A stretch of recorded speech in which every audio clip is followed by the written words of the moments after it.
TikTok, what it do, man? So we up here underneath the SS and getting this fuel system situated. And first and foremost, I'm gonna tell y'all it's not as bad as some people may think. So I got the factory fuel filter took out. I'm gonna use the factory style 3/8 fuel line that runs from the fuel filter up to the engine. I'm gonna flip y'all around real quick so y'all can see what I'm talking about. So, this is y'all's factory fuel system that goes up to the engine. That connects there. Nope, this one connects back there. And this one here goes up to the engine. No, I had that right. This piece here goes up to the engine. This piece here goes up into the tank, as y'all can see.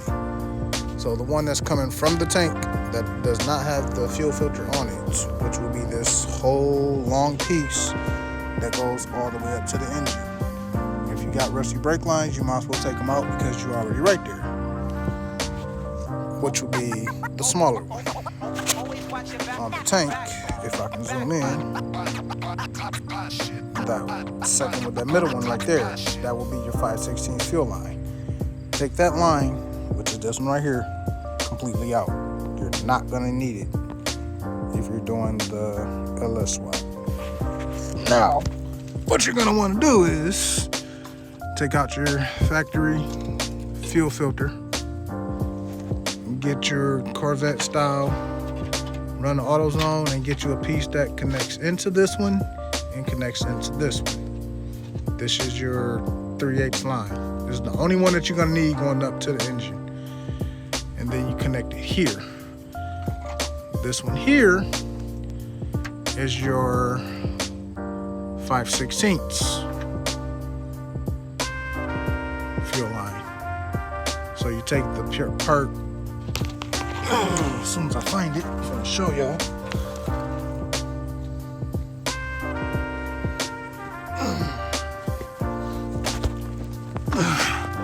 So you're gonna take this piece right here and you're gonna connect it to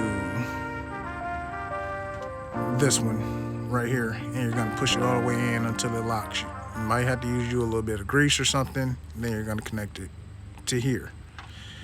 Do not, and I repeat, do not use heat. You can use heat, but do not use the fire on these fuel lines. You will melt the shit out of it. You will destroy the line. And at that point, you might as well go ahead and run the AN fittings that I have here in this box. Brand new. But eBay didn't send me all the connectors and everything that I needed. So I said, fuck it. I'll just reuse the factory fuel lines, and you're gonna, once you get everything all connected, put a bolt in right there. You're gonna put a bolt in right there on the fuel rail, reconnect this, connect this one on there, bada bing, bada boom, you're done, call it a day. So, and if you have to, change the pump. And as y'all see on this application, the fuel pump here has already been changed out. So it's basically a brand new fucking pump. So if you have a brand new pump, you should be good.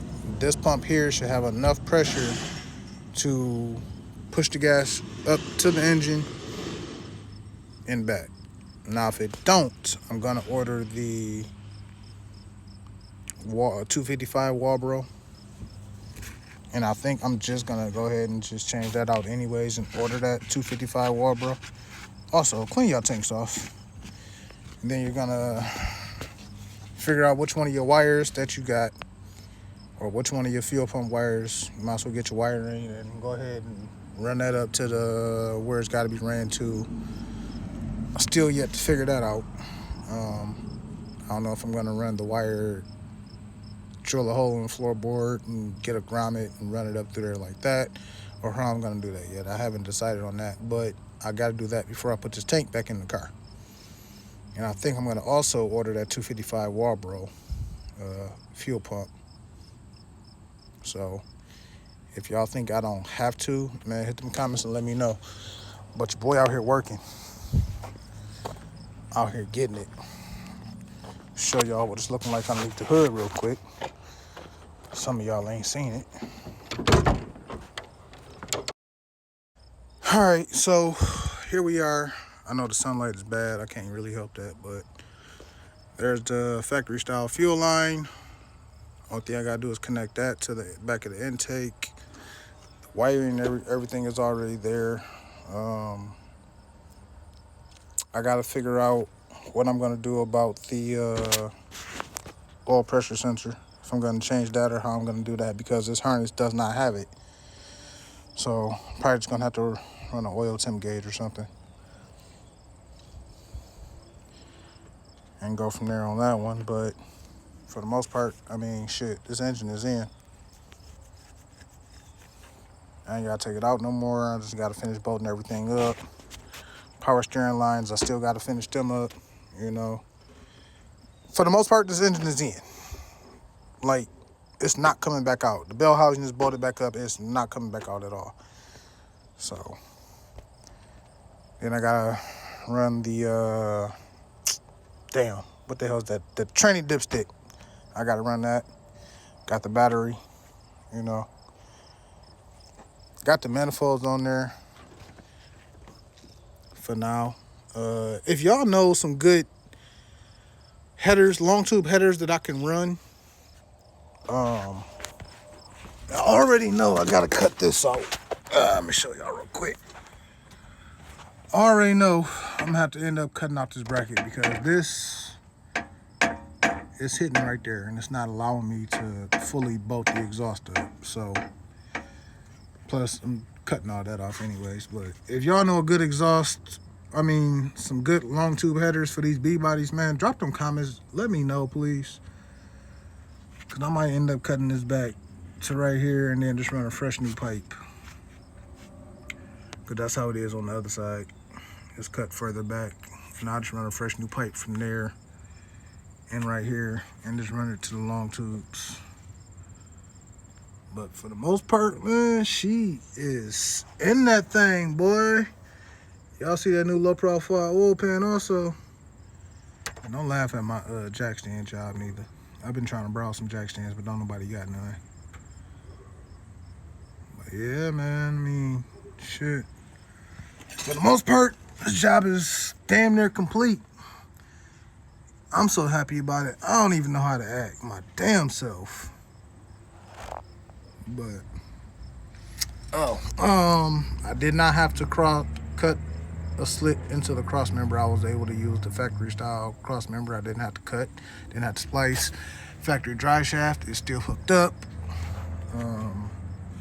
Got the Dirty Dingo adjustable slider motor mounts that's up there. So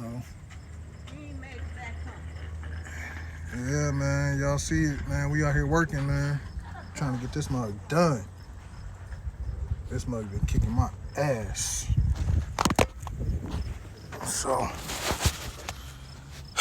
last thing I think we're gonna end up doing is painting the calipers pink, get them nice and pretty light. But then we're gonna get a EGR block off of that, and for now until I can, you know, run the long tube headers. But for now, man, I mean, shit, she looking good. And pretty much got all the way down to this part, so I'm pretty much satisfied. But I figured I'd jump on here, man, let y'all know, you know, you don't have to run the AN fittings. I bought them.